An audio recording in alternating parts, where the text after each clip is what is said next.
Hey there, and welcome. Today, we're not just going to drill some boring grammar rule. Nope. We are unlocking a powerful tool that lets you explore whole new worlds, talk about your biggest dreams, and even communicate more politely. So let's dive right in. Seriously, think about it for a sec. Would it be flight? Invisibility? The ability to speak any language? That simple what-if question?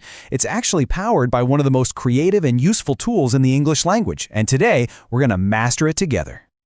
Okay, so first things first, let's talk about the big idea here.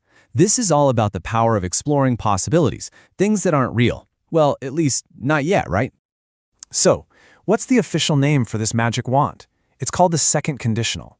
And it's basically our go-to for talking about anything that's imaginary or, just really unlikely to happen. It's the language of daydreams, of big plans, and of those cool what-if ideas. Now, I know what you might be thinking. Oh, great, another complicated grammar thing. But trust me, the structure, the blueprint for this is actually incredibly straightforward. Let's break it down. Okay, so the formula is really simple. It's got two basic parts. You've got the if clause, which sets up the imaginary condition, and we use the past simple tense for that. Then, the main clause describes the result of that condition, using would plus the basic form of the verb. Just remember that little dance. Set the condition, then state the result.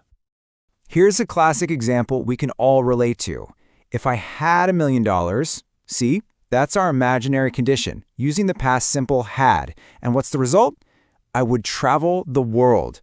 It's not real, but wow, it paints such a clear picture of that dream, doesn't it? Okay, but here's the thing. This isn't just for daydreaming about winning the lottery. It has a surprisingly important job in our everyday, real-world conversations. Let's dive into how it actually helps us connect better with people. And this, right here, is where things get really useful. See, in a lot of English-speaking cultures, being too direct can sometimes come across as a little rude. The second conditional is the perfect way to soften your requests and suggestions. It just makes you sound way more considerate and natural. Just take a look at this comparison. On one hand, you've got the textbook advice, if I were you, which is fine, it's a classic, but now check out how we use it in the real world to be polite. Instead of a direct, can you help me? We say, if you had a minute, could you help me? It creates this hypothetical little space that's less demanding and way more respectful of the other person's time. It's a subtle shift, but wow, is it powerful. All right, we've covered the theory, we've seen how it makes us sound more polite, so now it's time to actually put this thing into practice. I'm going to throw a few quick what-if scenarios at you, and as I do, think about how you'd answer them. Okay, first up, your career. Let's say money, training, all of that was no object. If you could just snap your fingers and switch jobs tomorrow, what would you do? Would you be an artist, a scientist, maybe an astronaut? Next one, let's talk travel.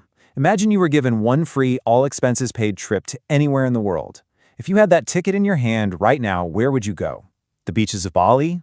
Exploring the mountains of Peru? And okay, one last one for now. If you could wake up tomorrow morning with a brand new skill, completely mastered, what would it be? Would you choose to play the piano beautifully, to code the next big app, or maybe speak a new language fluently? See? See how easily this little grammar tool lets you explore all these amazing ideas?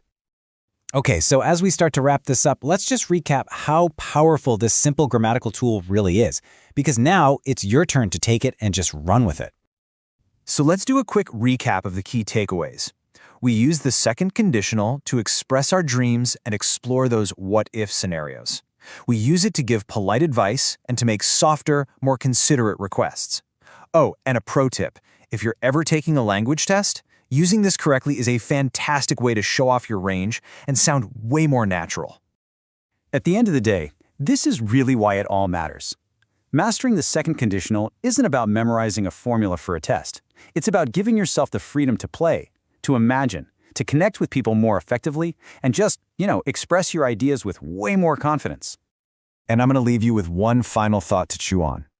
We started small, with personal dreams and superpowers. But this tool, it can go so much bigger. If you had the power to fix one major problem in the world, poverty, climate change, inequality, which one would you choose?